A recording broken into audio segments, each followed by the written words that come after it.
আলহামদুলিল্লাহ ঐতিহ্যবাহী বাইতুল নূর জামে মসজিদের উদ্যোগে আয়োজিত আজকের এই মহতি মাহফিলে আমরা যারা উপস্থিত হয়েছি, আমরা রব্বুল আলামিনের দরবারে শুকরগুজার হই। বলিষ্ঠ কণ্ঠে আওয়াজ দিয়ে সকলে পড়ি আলহামদুলিল্লাহ। মুহতারাম উপস্থিতি, আমি আপনাদের সামনে আজকে একটি বিষয় নিয়ে আলোচনা করব। সেই বিষয়টি হলো হাসরের মাঠে নবী করিম সাল্লাল্লাহু আলাইহি ওয়াসাল্লামের মামলা। অর্থাৎ তিনি হাসরের মাঠে এত বিরাট বড় একটি মাঠ, যে মাঠের অবস্থা হবে অত্যন্ত ভয়াবহ, যে মাঠের অবস্থা হবে কান্নার রোলে পরিপূর্ণ, এমনই একটি মাঠে সকলে যখন সুপারিশ নেওয়ার জন্য আল্লাহ নবীর পিছনে দৌড়াবে, ঠিক তখন মুহাম্মদুর রাসূলুল্লাহ সাল্লাল্লাহু আলাইহি ওয়াসাল্লাম কিছু কিছু মানুষের বিরুদ্ধে ওই সময় আল্লাহর দরবারে মামলা দায়ের করবেন। আশ্চর্য বিষয়, আজকে আলোচনার টপিক হলো নবীজির মামলা। নবীজি কিছু কিছু মানুষের বিরুদ্ধে আল্লাহর দরবারে মামলা করবেন। নবীজি কিছু কিছু মানুষের বিরুদ্ধে আল্লাহর দরবারে শিকায়াত করবেন। নবী করিম সাল্লাল্লাহু আলাইহি ওয়াসাল্লাম ওই হাসরের ময়দানও তাদের প্রতি দয়া পরবশ হবেন না। এরকম কিছু শ্রেণী আছে, এরকম কিছু লোক আছে, যে শ্রেণীটা সম্পর্কে আপনাদের সামনে আজকে আমি আলোচনা করতে চাই কোরআন এবং হাদিস থেকে।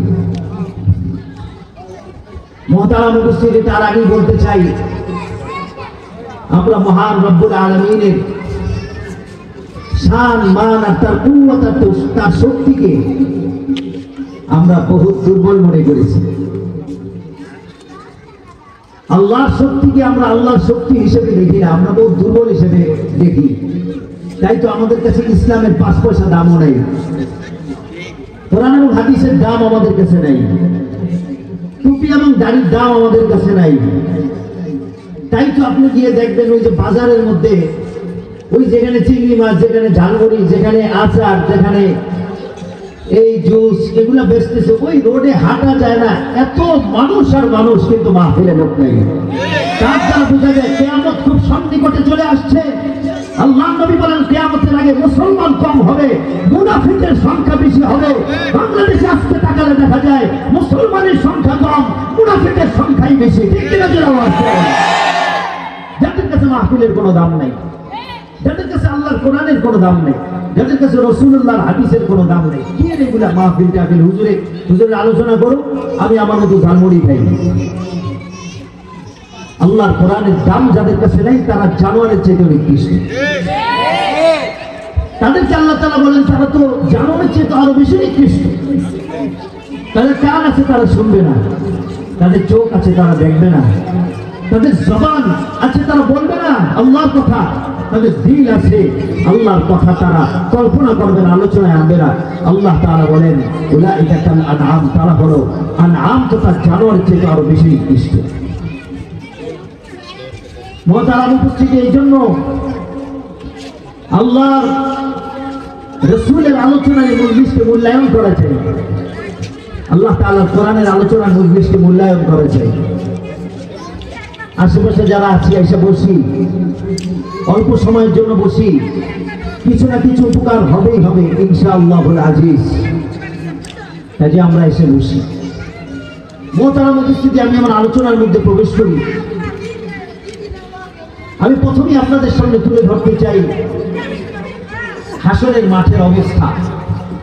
হাসরের মাঠ কি অবস্থা হবে, কেমন হবে, চলুন আমরা হাদিস থেকে শুনি। 1 নম্বর দৃষ্টান্ত, নবী করিম সাল্লাল্লাহু আলাইহি ওয়াসাল্লাম বলেন ইহশারুন নাসু ইয়াউমাল কিয়ামাতি আলা হুফাতিন ওয়া আওরাতিন হুরালা। কিয়ামতের ময়দানে মানুষ উঠবে খালি পায়ে, মাথায় কিছু নাই, পরনে কিছু নাই, নগ্ন পা, উলঙ্গ অবস্থায় মানুষগণ ভাই আল্লাহর সামনে দাঁড়িয়ে থাকে। আম্মা জান আয়েশা রাদিয়াল্লাহু তাআলা প্রশ্ন করলেন, ইয়া রাসূলুল্লাহ আর-রাজুলু ইয়ানজুরু ইলা বা'দিন। ইয়া রাসূলুল্লাহ, সবাই যদি উলঙ্গ অবস্থায় থাকে তাহলে তো একজন অপরজনের দিকে তাকাবে। ইয়া রাসূলুল্লাহ, লজ্জা হবে না? আমরা কেমনে দাঁড়াবো? আল্লাহ নবী সাল্লাল্লাহু আলাইহি ওয়াসাল্লাম বলেন, আয়েশা আল আমরু আশাদ্দু মিন যালিক, অবস্থাটা হবে আরো বেশি ভয়াবহ, এত ভয়ঙ্কর যে একজন অপরজনের দিকে তাকানোর সমপরিমাণ সুযোগও পাবে না। সুবহানাল্লাহ বলেন না? এত বেশি ভয়াবহ হবে অবস্থা, তাকানোর কোনো সুযোগ নেই। দৃষ্টান্ত নম্বর 2, কিয়ামতের মাঠের অবস্থা। রাসূল করিম সাল্লাল্লাহু আলাইহি ওয়াসাল্লাম বলেন, তুদনা শামসু ইয়াউমাল কিয়ামতি হাত্তা তাকুনা আলা কদরি মাইলিন। কিয়ামতের দিন সূর্যটা আস্তে আস্তে আস্তে আস্তে নিচে নামতে নামতে নামতে নামতে এতটাই নিচে নেমে যাবে যে মাথার 1 মাইল উপরে থাকবে। ইয়াগলি দিমাগুহুম, ওই 1 মাইল উপরের তাপ থেকে মানুষের মগজগুলো টকবক টকবক করতে থাকবে। সূর্য এত নিচে নামবে, হাত্তা তাকুনা নাসু বিকদরি আমালিহিম আলা আরাকিন, এমনকি মানুষগণ তাদের আমল অনুযায়ী ঘামের সাগরে হাবুডুবু খাইতে থাকবে। কারো ঘাম হবে হাঁটু পর্যন্ত, কারো ঘাম টাকলো পর্যন্ত, কারো ঘাম নাভি পর্যন্ত, কারো ঘাম গলা পর্যন্ত, কারো ঘাম নাক পর্যন্ত। এভাবে ঘামের সাগর নিচের দিক থেকে উপরের দিকে উঠতে থাকবে। দৃষ্টান্ত নম্বর 3, নবী করিম সাল্লাল্লাহু আলাইহি ওয়াসাল্লাম বলেন, ইউহশারুন নাসু ইয়াউমাল কিয়ামাতি আলা ওয়ুজুহিহিম। দুনিয়ার ময়দানে যারা কপালকে জমিনে লাগায়নি, নামাজ পড়ে নাই, মসজিদে আযান হয়েছে, কপাল পরা মসজিদের পাশেই ব্যবসা করে, কিন্তু নামাজ পড়তে আসার সুযোগ তার হয় না। আল্লাহ তাআলা বলেন, কিয়ামতের দিন তাদেরকে আমি উঠাবো, পা থাকবে উপরের দিকে আর তাদের মাথা থাকবে নিচের দিকে। আমি আল্লাহ তাদেরকে চেহারার উপরে ভর করে হাঁটাবো। সাহাবায়ে কেরাম জিজ্ঞাসা করলেন, ইয়া রাসূলুল্লাহ কাইফা ইয়ামশি আলা ওয়ুজুহিহিম? ইয়া রাসূলুল্লাহ বলেন তো, চেহারার উপরে ভর করে হাঁটবে কিভাবে? চেহারার উপরে ভর করে কি হাঁটা যায়? রাসূলুল্লাহ সাল্লাল্লাহু আলাইহি ওয়াসাল্লাম বললেন, আল্লাহু কাদিরুন আলা আন ইয়ামশিয়া ফি ওয়ুজুহিহিম। ওই আল্লাহ যিনি নাকি মানুষকে পায়ের উপরে ভর করে হাঁটান, তিনি মানুষকে কিয়ামতের দিন চেহারার উপরে ভর করে হাঁটাবেন। যিনি আওয়াজ দিয়ে বলেন আল্লাহু আকবার। হাসরের মাঠ, কিছু কিছু মানুষের চেহারা নিচের দিকে, পা উপরের দিকে, কত ভয়ঙ্কর হবে অবস্থা। দৃষ্টান্ত নম্বর 4, রাসূল করিম সাল্লাল্লাহু আলাইহি ওয়াসাল্লাম বলেন, ইয়াহশারুন নাসু ইয়াউমাল কিয়ামাতি আলা সালাসাতি আসনাফিন। হাসরের মাঠে মানুষ উঠবে 3 শ্রেণীতে বিভক্ত হয়ে। 1 নম্বর রাকিবিন, কেউ জান্নাতের দিকে যাবে, হেঁটে হেঁটে হেঁটে হেঁটে হেঁটে হেঁটে জান্নাতের দিকে যাবে। আর কেউ মাসিন, হেঁটে হেঁটে যাবে।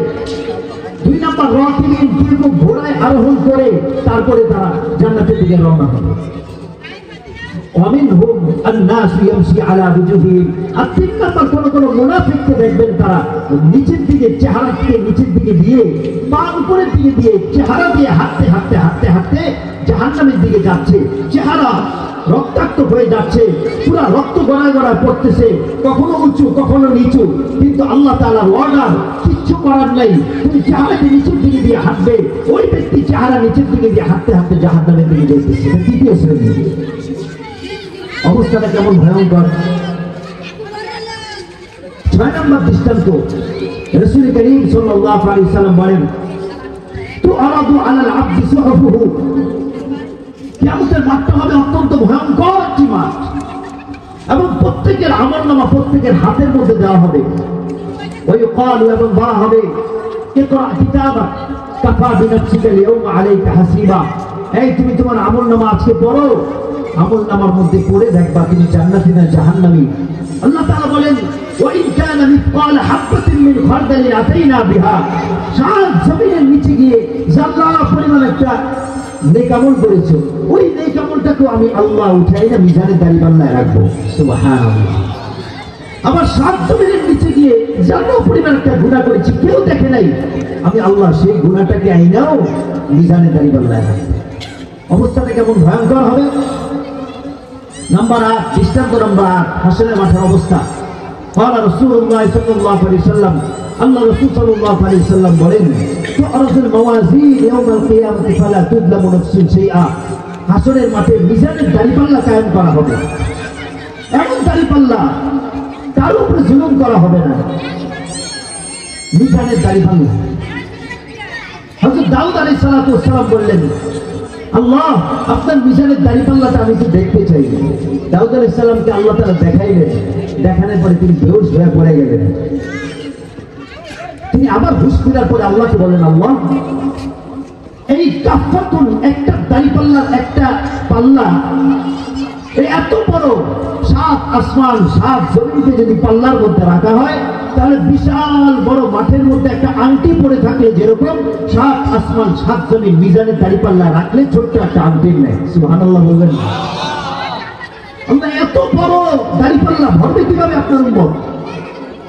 আপনার উম্মত ভরবে কিভাবে? সেটা ভরা কি কোনো তার সারা জীবন শ্রদ্ধায় পড়ে থাকলেও দাড়িপাল্লা কি ভরবে? আল্লাহ তাআলা বললেন, শোনো আমি কিছু এরকম আমল দিব যে আমলগুলো একবার বলবে আমি আল্লাহ মিজানের দাড়িপাল্লা ভরে দিব। আলহামদুলিল্লাহ তামলাউল মিজান, একবার আলহামদুলিল্লাহ বলবে তো আমি আল্লাহ মিজানের দাড়িপাল্লা ভরে দেব। জোরে আওয়াজ দিয়ে বলেন আলহামদুলিল্লাহ, জোরে আওয়াজ দিয়ে বলেন সুবহানাল্লাহ, জোরে আওয়াজ দিয়ে বলো আল্লাহু আকবার। এই যে এই সমস্ত তাসবিহগুলো পড়লে আল্লাহ তাআলা বলেন তামলাউল মিজান, আমি আল্লাহ 7 আসমান 7 জমিনের চেয়ে বড় মিজানের দাড়িপাল্লা আমি আল্লাহ সঙ্গে সঙ্গে ভরে দেব। সুবহানাল্লাহ। দৃষ্টান্ত নম্বর 8, قال رسول الله صلى الله عليه وسلم, আল্লাহ রাসূল সাল্লাল্লাহু আলাইহি ওয়াসাল্লাম বলেন, ইউদাউ সিরাতু বাইনা যাহরাই জাহান্নাম। এই শোনো, হাসরের মাঠটা হবে এমন ভয়ঙ্কর, নিচে থাকবে জাহান্নাম, জাহান্নামের উপরে দিয়ে থাকবে একটা পুল সিরাতের রাস্তা, আর পুল সিরাত পার হয়ে থাকবে জান্নাত। ইউদাউ সিরাত, সিরাতকে রাখা হবে, রাস্তাটাকে বানানো হবে বাইনা যাহরাই জাহান্নাম, জাহান্নামের পিঠের উপর দিয়ে, জাহান্নামের পিঠের উপর দিয়ে পুল সিরাত। কেমন পুল সিরাত? মাসলামাতুন, অন্ধকার, মাহরাকাতুন, আগুন জ্বলতেছে, এমন পিচ্ছিল, লা ইয়াসআমু কাদামুহুম, কালো পা সেখানে স্থির থাকবে না, খালি পিচ্ছিলের কারণে এভাবে নড়তে থাকবে, পা স্থির থাকে না।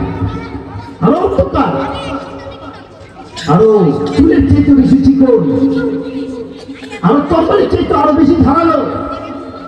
অফি বাইনা আইদিহিম কালালিব, অফি বিজানিবিহিম কালালিব, আর তার পাশে রয়েছে আংটা, বিশাল বড় বড় আংটা, লোহার আংটা। ইয়াকদুসুহুম ওয়া ইয়াকদুসুহুম, এই আংটাগুলো বারবার এমন করে আসতে থাকবে, যে বান্দা পাপী, যে বেনামাজি, যে সুদখোর, যে ঘুষখোর, যে মদখোর, যে নামাজ পড়ে না, জিন্দেগিতে নামাজের ধারধারও আসে না, মাহফিল নিয়ে তামাশা করে, তাদেরকে এই সমস্ত আংটাগুলো বারবার ছবল দিয়ে থাম করে নিচে ফেলে দিবে, আর নিচে হলো জাহান্নাম। ওয়াল নাওয়াজ দিয়া নাউযুবিল্লাহ। এত কঠিন হলো পুল সিরাতের রাস্তা। দৃষ্টান্ত নম্বর 9, রাসূলুল্লাহ সাল্লাল্লাহু আলাইহি ওয়াসাল্লাম বলেন, এই শোনো, মান নুকিশাল হিসাব উসিফা, যাকে কঠিন ভাবে ধরা হবে, এই তুমি হিসাব দিয়ে যাও, সেই আল্লাহর আযাবের পাকড়াও হয়ে যেতে হবে। তার মানে কিয়ামতের দিন আল্লাহর দয়া ছাড়া কোনো উপায় নেই। দৃষ্টান্ত নম্বর 10, রাসূলুল্লাহ সাল্লাল্লাহু আলাইহি ওয়াসাল্লাম বলেন, লা তুআদ্দুনাল হুকুকা ইলা আহলিহা ইয়াউমাল কিয়ামা। শোনো, কিয়ামতের দিন সবাই সবার হক আদায় করতে হবে। হাত্তা ইউকাদালি শাতিল জালজানি ইলা শাতিল কররা, এমনকি একটা শিংওয়ালা বকরি যদি আরেকটা শিংবিহীন বকরিকে গুতা দেয়, আমি আল্লাহ সেই বকরিটাকে শিং দিয়ে বলবো, আজকে তুমি তোমার প্রতিশোধ নিয়ে নাও, প্রতিশোধ নাও, আজকে তুমি তোমার প্রতিশোধ নাও। সবাই সবার হক আদায় করতে হবে। অনেকে আমরা মনে করি মানুষের টাকা নিয়ে মাইনা দিলে মনে করি নিজে খুব চালাক, টাকা নিয়ে মেরে দিছি, টাকা দিই না তো আমি নিজের খুব চালাক মনে করি। আরে আমি তো খুব চালাক রে। ব্যবসায়ী ভাইরা এখানে আছেন, অনেক ব্যবসায়ী ভাই অনেকে আছে এরকম, 1 কেজি আপেল নিচ্ছে, এই চিন্তা করে যে 2টা আপেল একটু পচা আছে, এগুলো আলাদা, এরা ঢুকাই দিতে পারি, তাহলে তো আমার লাভ। 2টা বিক্রি করে ভালো পচা, 8টা দিলাম ভালো, 2টা দিলাম পচা। রাসূলুল্লাহ সাল্লাল্লাহু আলাইহি ওয়াসাল্লাম বলে, এই যে মানুষের সামান্য হক নষ্ট করার কারণে একবারে কিয়ামত পর্যন্ত তুমি যদি 100 বার হজ করো, ওমরা করো, আর যদি বাইতুল মুকাদ্দাসে গিয়েও নামাজ পড়ো, হজরে আসওয়াদ ধরে যদি সারা জীবন কাঁদো, মানুষের হক আল্লাহ তাআলা মাফ করবেন না, যারা পরিমাণ হক আল্লাহ তাআলা মাফ করবেন না। এত কঠিন, এত ভয়ঙ্কর। হাদিস মনে এসে গেছে একটা, রাসূলুল্লাহ সাল্লাল্লাহু আলাইহি ওয়াসাল্লাম একজন খাদিম ছিল, বাবা এই খাদেমের নাম ছিল মিদআম। রাসূলুল্লাহ বালিশ বহন করত, রাসূল সাল্লাল্লাহু আলাইহি ওয়াসাল্লামের জুতা নিত, রাসূলুল্লাহর ব্যাগ নিত। এই মিদআম খাদেম যুদ্ধের ময়দানে গেছে, আল্লাহ নবীর বালিশ এবং সামানা নামাইতেছে, ঠিক এমন অবস্থায় একটা তীর এসে লাইগা মাথার মধ্যে লাগলো, লাগার সাথে সাথে লোকটা পড়ে গেল, মাথা থেকে রক্ত বের হইতে হইতে এই মিদআম মারা গেল। আল্লাহ নবী সাল্লাল্লাহু আলাইহি ওয়াসাল্লাম চুপচাপ, সাহাবায়ে কেরাম এসে বলতেছে, ইয়া রাসূলুল্লাহ হানিয়ান লাহু, কতই না সৌভাগ্য তার, যুদ্ধের ময়দানে মারা গেছে, আপনার খেদমত করা অবস্থায় মারা গেছে, আবার সে শহীদ হয়েছে, আবার আপনার রাস্তায় এসে মৃত্যুবরণ করছে, কাফেরের তীরের আঘাতে মারা গেছে। ইয়া রাসূলুল্লাহ কতই না সুসংবাদ তার জন্য, সে তো জান্নাতি, হানিয়ান লাহু ফাহুয়া ফিল জান্নাহ। রাসূল সাল্লাল্লাহু আলাইহি ওয়াসাল্লাম বলেন, ইন্নী রাআইতুহু ফিন নার, আমি দেখতেছি সে জাহান্নামের মধ্যে ঘোরাঘুরি করতেছে। নাউযুবিল্লাহ বলবেন না? ইয়া রাসূলুল্লাহ বলেন কি আপনার খাদেম, ইয়া রাসূলুল্লাহ ফাহুয়া শাহীদ, সে শহীদ, মাতা ফিল মারিকা, যুদ্ধের ময়দানে মারা গেছে। ইয়া রাসূলুল্লাহ সে কিভাবে জাহান্নামে যায়? রাসূল বললেন, তোমরা তার ব্যাগটাই তো তালাশ করো। জিবরাইল আমিন এসে আমাকে জানায় গেলেন, আবা আতান গাল্লাহা, একটা গনিমতের মাল, সামান্য একটা চাদর না বলে ঢুকায় ফেলছিল ব্যাগের মধ্যে, মানুষের মাল নিয়ে গেছে, এই জন্য একটা চাদর তাকে আজকে জাহান্নামে নিয়ে গেছে। নাউযুবিল্লাহ বলবেন? ও ভাই, আমাদের কি অবস্থা হবে? আমরা অনেকে মনে করি 100 গ্রাম মরিচ কিনতেছি, 1 কেজি মরিচ কিনতেছি, 2টা মরিচ নিচে পড়ে গেছে, এই লোক যদি মনে করে মরিচ 2টা আমার, আসলে কিন্তু তার ছিল না, তারপরে এই 2 মরিচ তাকে জাহান্নামে নিয়ে যাবে, এই 2টা মরিচ তাকে জাহান্নামে নেবে। রাসূল বলেন, সেরকম দিলাম না, একটা জুতার ফিতাও যদি কেউ নিয়ে থাকে, এই জুতার ফিতা তাকে জাহান্নামে নিয়ে যাবে। বলো, যারা আজকে জনগণের টিন নিয়ে গেছে, জনগণের তেল নিয়ে যায়, জনগণের গম নিয়ে যায়, জনগণের আটা নিয়ে যায়, জনগণের ত্রাণ তাদের খাটের নিচে থাকে, তাদের কোনোদিন জান্নাতে যাওয়া সম্ভব না, তাদের জন্য জাহান্নাম ওয়াজিব হয়ে গেছে। এই জন্য দায়িত্বশীল যারা আছেন, দায়িত্বশীলরা যদি আমানত আদায় না করে, তাদের জন্য এই দায়িত্বই জাহান্নামে নিয়ে যাওয়ার জন্য যথেষ্ট। এই জন্য আমাদেরকে দায়িত্বশীল নির্বাচন করতে হবে, আমানতদার দায়িত্বশীল, ইখলাসওয়ালা দায়িত্বশীল, মানব পীরের সোহবতে থাকে এমন দায়িত্বশীল আমাদেরকে নির্বাচন করতে হবে। না হয় এমন দায়িত্বশীল যদি আমরা আমাদের জন্য নির্বাচন করি, যে দায়িত্বশীল আমাদের সমস্ত কিছু খেয়া ফেলায়, তাহলে তারই দায়িত্বই তাকে জাহান্নামে নিয়ে যাওয়ার জন্য যথেষ্ট। ঠিক কিনা? যে আওয়াজ দিয়ে বলেন। মুহতারাম উপস্থিতি, দৃষ্টান্ত নাম্বার 11। রাসূল সাল্লাল্লাহু আলাইহি ওয়াসাল্লাম বলেন, কিয়ামতের ময়দানে ইউকশাফু রাব্বুনা তাবারাকা ওয়া তাআলা, হাসরের ময়দানে আল্লাহ রাব্বুল আলামিন সবার সামনে আসবেন, আসার পর নূরের পর্দাটা সামান্য একটু উঠাবেন, উঠিয়ে বলবেন, উসজুদ, এই বান্দারা, তোমরা যারা দুনিয়াতে আমাকে না দেখে সিজদা দিতা, আজকে আমি আমার নূরের পর্দা উঠাইলাম, আমার কদমে সরাসরি আমাকে দেখো, আর আমাকে সরাসরি তোমরা সিজদা লাগাও। সুবহানাল্লাহ বলো। আল্লাহ তাআলাকে সরাসরি দেখবে আর আল্লাহর কদমে সিজদা দিবে, লক্ষ কোটি বছর পার হয়ে যাবে। নামাজি ব্যক্তি বলবে, এর চাইতে মজাদার আর কোনো পুরস্কার আমার কাছে হইতে পারে না। সুবহানাল্লাহ। আল্লাহ রাসূল বলেন, ওয়ায়াবুক, একটা শ্রেণী বাকি থাকবে, একটা শ্রেণী দাঁড়িয়ে থাকবে, তারা সিজদা দিতে পারবে না। বাবা, আল্লাযী ইয়াসজুদু রু'য়াতুল মুসআহ, যারা সপ্তাহে সপ্তাহে নামাজ পড়তো, মনে রাখো, যারা শবে বরাতে গিয়ে মসজিদে জিলাপি তালাশ করতো, যারা শবে কদরে গিয়ে নামাজ পড়তো, এই নামাজি যারা ঈদের দিন গিয়ে নামাজ আদায় করতো আর সারা বছরে মসজিদে যায় নাই, আল্লাহ রাসূল বলেন, ভাই দাঁড়িয়ে থাকবে, একটা শ্রেণী দাঁড়িয়ে থাকবে, যখনই তারা সিজদা দিতে যাবে, ভাই আউযু যাহরুহু খাশাবাতান ওয়াহিদা, তখন তার পিঠটা হয়ে যাবে কাঠের ন্যায় শক্ত, সেই সামনে সিজদা দিতে যাবে আর ধাপাস করে পিছনে পড়ে যাবে। আল্লাহর নবী বলেন, তার কপালের মধ্যে লেখা উঠে যাবে, আইসুমির রাহমাতিল্লাহ, যা বেনামাজির দল, আজকে তুই আল্লাহর রহমত থেকে বঞ্চিত, যা তুই, তোর আজকে সিজদা নাই কপালে, তুই সিজদা দিতে পারবি না। বেনামাজি, তুই ফজর পড়স নাই, যোহর পড়স নাই, আসর নাই, মাগরিব নাই, এশাও নাই, তোমার কপালে আজকে সিজদা নাই, যাও, আল্লাহর রহমত থেকে আজকে তুমি বঞ্চিত। বেনামাজি দাঁড়ায় থাকবে, সিজদা দিতে পারবে না, অবস্থাটা কেমন ভয়ঙ্কর হবে। দৃষ্টান্ত নম্বর 12, ওয়াজিআ ইয়াউমাইযিন বিজাহান্নাম, কিয়ামতের ময়দানে জাহান্নামকে টেনে আনা হবে, টেনে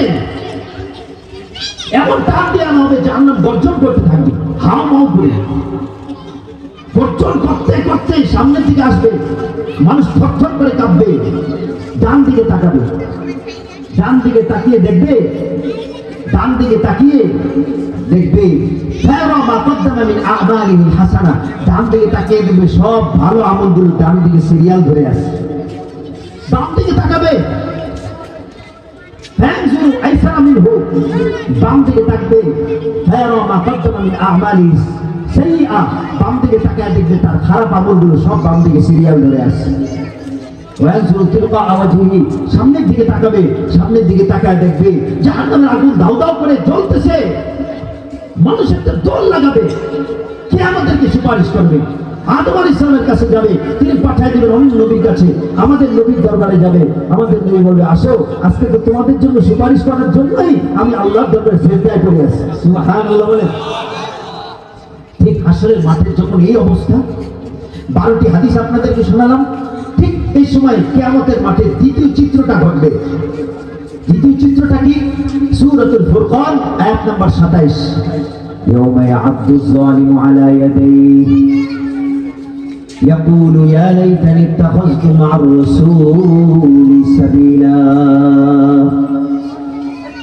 কিয়ামতের মাঠে দ্বিতীয় চিত্রটা হলো, মানুষ যখন দেখবে সামনে জাহান্নাম, ডান দিকে ভালো আমল, বাম দিকে খারাপ আমল, নিচের জমিনটা তামা গরম, উপরে সূর্যের তাপ, আর জাহান্নাম গর্জন করতেছে, তখন বেনামাজি দল, মুনাফিকের দল, সে হাতকে কামড়াইতে কামড়াইতে কামড়াইতে কামড়াইতে, রক্ত ঝরাইতে ঝরাইতে এই বুকুল পর্যন্ত কামড়ায় শেষ করে ফেলবে। বলতে থাকবে হায় আফসোস, হায় আফসোস ইত্তাখাযতু মা'আর রাসূলি সাবিলা, হায় আফসোস যদি আমি রাসূলুল্লাহর পথটা একটু গ্রহণ করতাম, হায় আফসোস যদি রাসূলুল্লাহর টুপিটা আমি মাথায় উঠাইতাম, হায় আফসোস যদি রাসূলুল্লাহর দাড়িটা একটু মুখের মধ্যে রাখতাম, হায় আফসোস যদি রাসূলুল্লাহর নীতি অনুযায়ী আমি চলতাম, হায় আফসোস আল্লাহ রাসূলের সুন্নাত যদি ধরতাম, হায় আফসোস যদি রাসূলুল্লাহর পথকে পথ মনে করতাম, রাসূলুল্লাহর রাজনীতিকে রাজনীতি মনে করতাম, হায় আফসোস কতই না ভালো হইতো। আজকে রাসূলুল্লাহর বিরোধিতা করার কারণে, দুনিয়ায় আল্লাহর নবীর বিরোধিতা করার কারণে আজকে জাহান্নাম ওয়াজিব হয়ে গেছে। এই জন্য হাতকে কামড়ায় আমরা রক্তাক্ত করে ফেলতেছি। হাতকে কামড়াইতে থাকে, হাতকে কামড়াইতে থাকে। যখন মানুষ হাত কামড়াবে, যখন মানুষের রক্ত পড়তে থাকবে, জাহান্নাম গর্জন করতে থাকবে, সূর্য তাপ দিতে থাকবে, এই সময় সকল মানুষ আল্লাহর নবীর কাছে দয়া চাইবে। ঠিক এই সময় আল্লাহর নবী দাঁড়িয়ে যাবেন কিছু লোকের বিরুদ্ধে মামলা দেওয়ার জন্য। ও ভাই, কেমন নবী, কেমন নবী আপনার আমার বিরুদ্ধে মামলা দিবেন? কেমন নবী? যেই নবীর শান মাকাম বর্ণনা করতে গিয়ে আল্লাহ একটা সূরা নাযিল করে দিলেন, সূরা কলাম। সুবহানাল্লাহ বলো। যুবক ভাইরা, তোমাদেরকে নবী চিনাচ্ছি। দেখো আল্লাহ তাআলা নবীকে কত ইজ্জত দেন, তোমার আমার কাছে ইজ্জত নাই। আল্লাহ তাআলা নবীকে কত সম্মান দেন, তোমার আমার কাছে সম্মান নাই। তাই তো তোমার আমার চুলটা মেসি আর নেইমারের মতো কাটা। যুবক, তুমি আল্লাহর রাসূলকে মডেল হিসেবে গ্রহণ করতে চাও না, তাই তো তোমার প্যান্টটা টাকনুর নিচে পড়া। যুবক, তুমি আল্লাহর নবীকে মডেল হিসেবে গ্রহণ করতে চাও না, তাই তো তুমি আল্লাহর রাসূলের সুন্নতি এই জামা কোনোদিন তুমি পরিধান করো না। যুবক, তুমি আল্লাহর নবীকে সুন্নতি লিবাস হিসেবে মডেল হিসেবে গ্রহণ করতে চাও না, তাই তো তুমি তোমার বউকে নায়ক নায়িকাদের ড্রেস কিনে দাও। যুবক, তুমি আল্লাহর নবীকে মডেল হিসেবে গ্রহণ করতে চাও না, তাই তো তুমি আল্লাহর নবীকে বাদ দিয়া ওই নায়ক নায়িকাকে অনুসরণ করো আর আমেরিকানদেরকে অনুসরণ করো। যুবক, তুমি আল্লাহর নবীকে মডেল হিসেবে গ্রহণ করতে চাও না, তাই তো নবীদের রাজনীতি বাদ দিয়ে সেকুলারের রাজনীতিতে তুমি তোমার গা ভাসিয়ে দিচ্ছ। ঠিক কিনা চলে আসছে? তুমি আল্লাহর নবীকে মডেল হিসেবে গ্রহণ করতে চাও না, অথচ আল্লাহ তাআলা নবীকে শান মাকাম মর্যাদা কি পরিমাণ দেন। দেখো একটা সূরা নাযিল করছেন বাবা, সূরার নাম হলো সূরাতুল কলাম। সুবহানাল্লাহ পড়েন ভাই জোরে।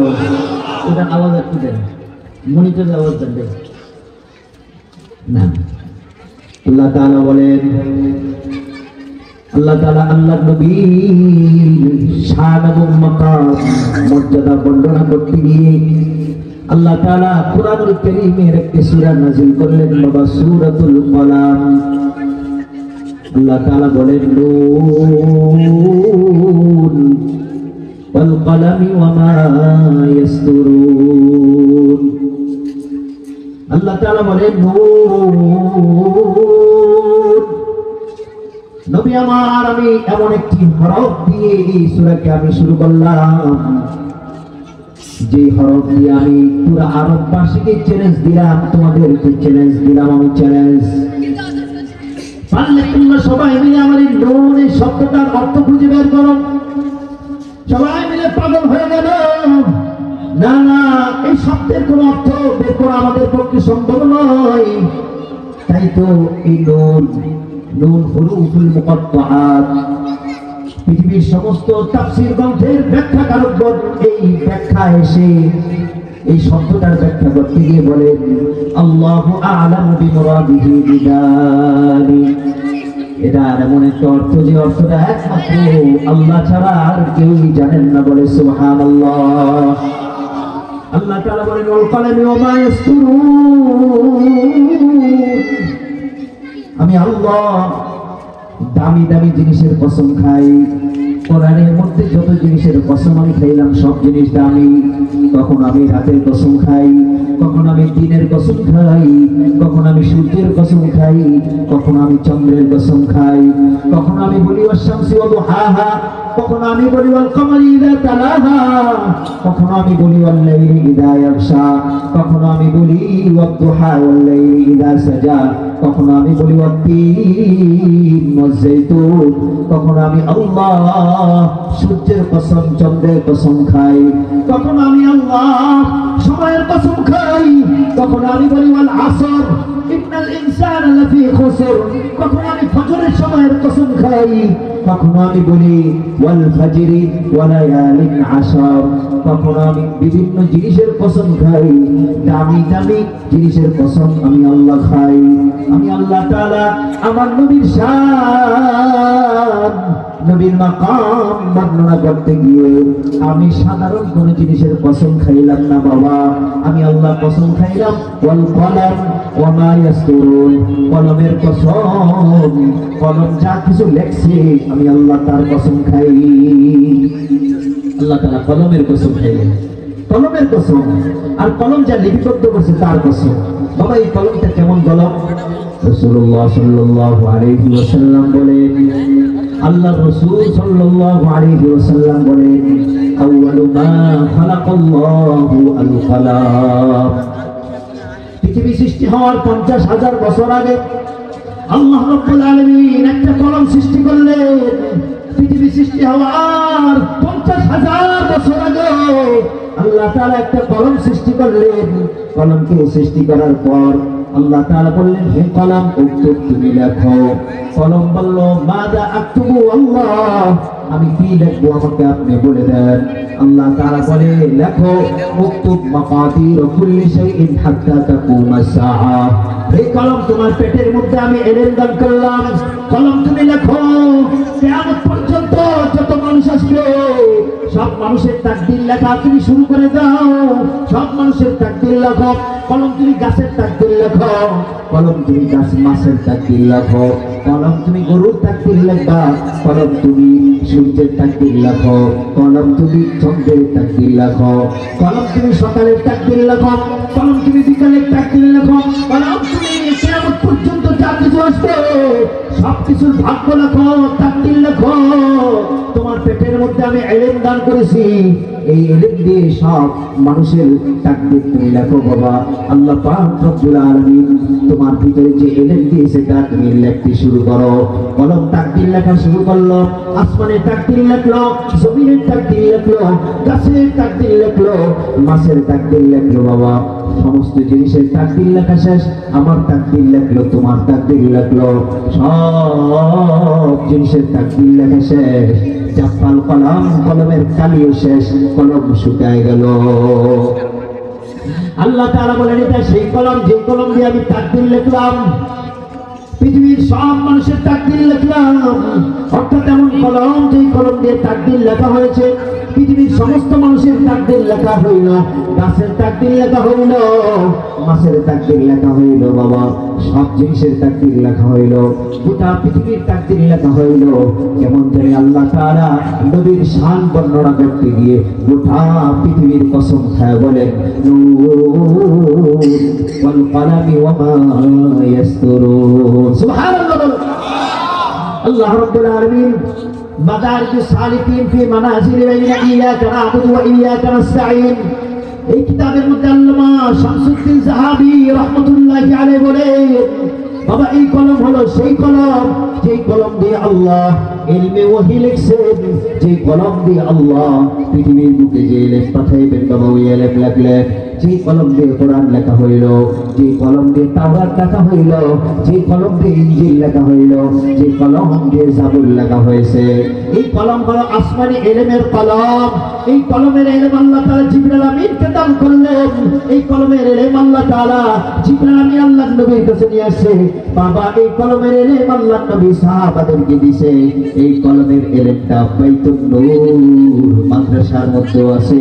এই কলমের ইলম আল্লামা সাইদুর রহমান আরাবির কাছেও আছে। এই কলমের ইলম কামরুল ইসলাম খান আরিফের কাছেও আছে। এই কলমের ইলম আল্লাহ তাআলা জমিনের মধ্যে দান করলেন, প্রত্যেকটা কওমি মাদ্রাসার মধ্যে আছে। কাজেই বাবা আমি যদি একটা হাদিস পড়ি, তোমার সন্তান যদি এই কওমি মাদ্রাসার মধ্যে পড়ে, এই কওমি মাদ্রাসার মধ্যে একটা হাদিস পড়া হইল, ওই হাদিসের সরাসরি সনদ সরাসরি আল্লাহ পর্যন্ত গিয়া থাকে। বলো সুবহানাল্লাহ। এই কলমের ইলম যেমন তেমন ইলম নয়। এই কলমের ইলমের সম্পর্ক সরাসরি আল্লাহর সাথে। এই কলমের ইলমের সম্পর্ক আল্লাহর নবীর সাথে। বাবা আমি যদি তোমাকে ছোট্ট করে দেখাই, যেমন আমি যদি একটা হাদিস পড়ি, ইন্নামাল আমালু বিন্নিয়াত, এই হাদিসটা আমি পড়েছি আমার উস্তাদ আবুল বাশার নোমানের কাছে, উনি পড়েছেন ওনার উস্তাদ হাবিবুল্লাহ মুখতারের কাছে, উনি পড়েছেন ওনার উস্তাদ ইউসুফ বান্নরের কাছে, উনি আবার এই হাদিসটা পড়েছেন ওনার উস্তাদ আল্লামা আনোয়ার শাহ কাশ্মীরের কাছে, উনি আমার এই হাদিসটা পড়েছেন ওনার উস্তাদ শাইখুল হাদিস মাহমুদুল হাসান দেওবন্দের কাছে, উনি আমার এই হাদিসটা পড়েছেন ওনার উস্তাদ শাইখুল হাদিস শাহ আব্দুল গনি রাহমাতুল্লাহি আলাইহির কাছে, উনি আমার এই হাদিসটা পড়েছেন আব্দুল আজিজ রাহমাতুল্লাহি আলাইহির কাছে, উনি আমার এই হাদিসটা পড়েছেন শাহ আব্দুল আজিজ মুহাদ্দিস দেহলভী রাহমাতুল্লাহি আলাইহির কাছে, উনি আবার এই হাদিসটা পড়েছেন ওনার উস্তাদ শাওলিউল্লাহ মুহাদ্দিস দেহলভী রাহমাতুল্লাহি আলাইহির কাছে, উনি আবার এই হাদিসটা পড়েছেন ওনার উস্তাদ ইব্রাহিম কুর্দির কাছে, উনি হাদিসটা পড়েছেন ওনার উস্তাদ আবু তাহের আল মাদানী আল কুর্দির কাছে, উনি আবার এই হাদিসটা পড়েছেন ওনার উস্তাদ আহমদ ইবনে ইউনুস আল কুশাশির কাছে, উনি আমার এই হাদিসটা পড়েছেন ওনার উস্তাদ আহমদ ইবনে আব্দুল কুদ্দুস আল শান্নাবির কাছে, উনি আবার এই হাদিসটা পড়েছেন বাবা ওনার উস্তাদ শাইখ ইব্রাহিম আত-তানুফির কাছে, উনি আবার এই হাদিসটা পড়েছেন ওনার উস্তাদ শামসুদ্দিন আর-রমানির কাছে, উনি আবার এই হাদিসটা পড়েছেন ওনার উস্তাদ সাইদুদ্দিন জাকারিয়া আল-আনসারীর কাছে, উনি আবার এই হাদিসটা পড়েছেন ওনার উস্তাদ শিহাবুদ্দিন হাফেজ ইবনে হাজার আল-আসকালানির কাছে, উনি আবার এই হাদিসটা পড়েছেন ওনার উস্তাদ মুহাম্মদ ইবনে ইউসুফ আল-ফিরিয়াবির কাছে, উনি আবার এই হাদিসটা পড়েছেন ওনার উস্তাদ শেখ ইসমাইল মুহাম্মদ ইবনে ইসমাইল আল বুখারীর কাছে, উনি আবার এই হাদিসটা পড়েছেন ইমাম বুখারী হাদিসটা পড়লেন ওনার উস্তাদ সুফিয়ান সাউরি রাহমাতুল্লাহি আলাইহির কাছে, উনি আবার এই হাদিসটা পড়লেন ওনার উস্তাদ শাইখুল হাদিস আমাশ আল মাদানী রাহমাতুল্লাহি আলাইহির কাছে, হযরত আমাশ আল মাদানী হাদিসটা পড়লেন আবু সালেহ মুহাম্মদ আল গুরবির কাছে, হযরত আবু সালেহ হাদিসটা পড়লেন জগৎ বিখ্যাত হাদিসের উস্তাদ হযরত আবু হুরায়রা রাদিয়াল্লাহু তাআলা আনহুর কাছে, হযরত আবু হুরায়রা হাদিসটা বললেন মুহাম্মদুর রাসূলুল্লাহ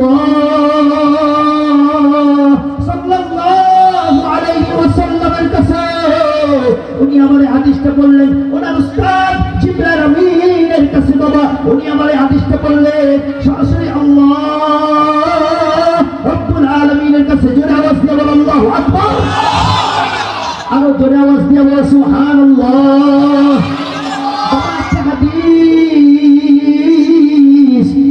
একটা হাদিস যদি মাদ্রাসার মধ্যে পড়ানো হয়, বাইতুন নূর মাদ্রাসার মধ্যে যে হাদিসগুলো পড়ানো হয়, এই হাদিসের সম্পর্ক সরাসরি আল্লাহর সাথে, এই হাদিসের সম্পর্ক সরাসরি নবীর সাথে। নবীজি বলেন যেমন তেমন এলেন না, এটা হলো ওই কলমের এলেন যে কলমের কসম আমি খাইলাম। সুবহানাল্লাহ বলো। আল্লাহ তাআলা বলেন কলমি ওয়া মা ইয়াসতুরুন, না না আমি কলমের কসম খাইলাম। যে কলম দিয়ে ইলমে ওহী লেখা হয়েছে, যে কলম দিয়ে আমি আল্লাহ ইলমে ওহী লিখলাম, যে কলম দিয়ে কোরআন লেখা হইল, যে কলম দিয়ে জাবুর ইনজিল তাওরাত লেখা হইল, যে কলম দিয়ে তাকদীর লেখা হইল, আমি আল্লাহ সেই কলমের কসম খেয়ে বললাম, মা আনতা বিনিআমাতি রাব্বিকা বিমাজনুন। না না যুবক, তোমার নবী পাগল না, পাগল না, তোমার নবী পাগল না। যারা নবীজিকে পাগল বলবে আমি আল্লাহ বললাম তারাই পাগল, ঠিক কিনা? মা আনতা বিনিআমাতি রাব্বিকা বিমাজনুন, তোমার নবী পাগল না। যারা নবীজিকে পাগল বলবে তারাই পাগল। যারা নবীজিকে গালি দিয়েছে তারা, তাদের দুনিয়ার মধ্যে কোনো অস্তিত্ব হয় নাই। যারা নবীজিকে নিয়ে ব্যঙ্গাত্মক করেছে তাদেরকে পৃথিবীর ইতিহাস থেকে তাদেরকে মুছে দেওয়া হয়েছে। বাবা দেখো, দুনিয়াতে কত মানুষ, কত মুসলমান, প্রত্যেকের নামের শুরুতে আছে মুহাম্মদ, মুহাম্মদ, মুহাম্মদ। আর পৃথিবীতে আবু জাহেলের নাম কেউ রাখে না, কোনো কাফের আবু জাহেলের নাম রাখে না, কোনো কাফের আবু লাহাব নাম রাখে না, কোনো কাফের বেঈমান কোনদিন উতবা সাইবা নাম রাখে না। তার মানে হইল যারা আল্লাহর নবীর বিরুদ্ধে দাঁড়াইছে তাদেরকে আল্লাহ সমূলে পৃথিবী থেকে উৎখাত করে দিয়েছেন, ঠিক কিনা? যারা আল্লাহর নবীর বিরুদ্ধে যাবে, যারা আল্লাহর নবীকে গালি দিবে, ক্রিটিসাইজ করবে, যারা আল্লাহর নবীর মাসনাদে খতমে নবুয়ত, যারা আল্লাহর নবীর নবুয়তের মাসনাদ নিয়ে টানাটানি করবে, খতমে নবুয়তের মাসনাদ নিয়ে টানাটানি করবে, কাদিয়ানীরা আল্লাহর নবীকে শেষ নবী না মেনে তারা বলে আমাদের গোলাম আহমদ কাদিয়ানী শেষ নবী, তো আল্লাহ তাআলা তাদেরকে দুনিয়াতে চিরতরে নিশ্চিহ্ন করে দিবেন, ঠিক কিনা? জোরে আওয়াজ দিয়ে বলো। আল্লাহ তাআলা বলেন, ওয়া ইন্না লাকা লাআজরান গায়রা মামনুন। না না, আমার নবী পাগল না, বরং আমার নবীকে আমি আল্লাহ এমন শান আর মাকাম আর মর্যাদা দিলাম, কিয়ামত পর্যন্ত সবাই আমার আল্লাহর নবীর নাম মুখে উচ্চারণ করবে, ঠিক কিনা? আজানের মধ্যে আমার নাম, আজানের মধ্যে নবী মুহাম্মদুর রাসূলুল্লাহর নাম। এই তুমি এই নামাজের মধ্যে দুরূদের মধ্যে যাও, দুরূদের মধ্যে আমার নাম, দুরূদের মধ্যে নবী মুহাম্মদের নাম। তাশাহুদের মধ্যে যাও, তাশাহুদের মধ্যে আমার নাম, তাশাহুদের মধ্যে নবী মুহাম্মদের নাম। জানাজার নামাজে যাও, জানাজার নামাজের মধ্যে আমার নাম, জানাজার নামাজের মধ্যে মুহাম্মদের নাম। আরে তুমি যদি কবরে রাখো, কবরের মধ্যে আমার নামের সোয়াল, কবরের মধ্যে আমি আল্লাহর নবীর নামের সোয়াল থাকবে, ঠিক কিনা? তার মানে নবীর নাম কিয়ামত পর্যন্ত জারি থাকবে। কেমন নবী? আল্লাহ তাআলা নবীর শান বর্ণনা করতে গিয়ে কলমের কসম খান। বাবা নবীজি হাদিসের মধ্যে বলেন, আমার চিনো যুবক, আমার চিনো, ইন্নাল্লাহ ফাদ্দালানি আলাল আম্বিয়া ওয়া ফাদ্দালা উম্মতি আলা সাইরিল উমাম। আল্লাহ নবী বলে, শোনো, আমাকে আল্লাহ তাআলা সমস্ত নবীর উপরে শ্রেষ্ঠত্ব দান করেছে, আর আমি আল্লাহর নবী, সমস্ত নবীদের উপরে আমাকে শ্রেষ্ঠত্ব দান করা হয়েছে। শেখ আব্দুল আলিয়া জুজানি রাহমাতুল্লাহ আলাইহি তার কিতাবের মধ্যে লেখেন, পৃথিবীর মধ্যে সমস্ত নবীদেরকে যে যে মুজিজা দান করা হয়েছিল, সমস্ত মুজিজা আমি আল্লাহর নবীকেও সমপরিমাণ দান করা হয়েছে। মুসা আলাইহিস সালামকে যে মুজিজা দিয়েছে আল্লাহর নবীকেও সেই মুজিজা দান করা হয়েছে। সুবহানাল্লাহ বলেন। মুসা আলাইহিস সালামের একটা মুজিজা ছিল, সূরা তাহার মধ্যে বর্ণিত হয়েছে। আল্লাহ তাআলা বলেন, ওমা তিলকা বিয়ামিনিকা ইয়া মূসা, মূসা তোমার হাতে কি? মূসা আলাইহিস সালাম বলে, আল্লাহ আমার হাতে হলো লাঠি।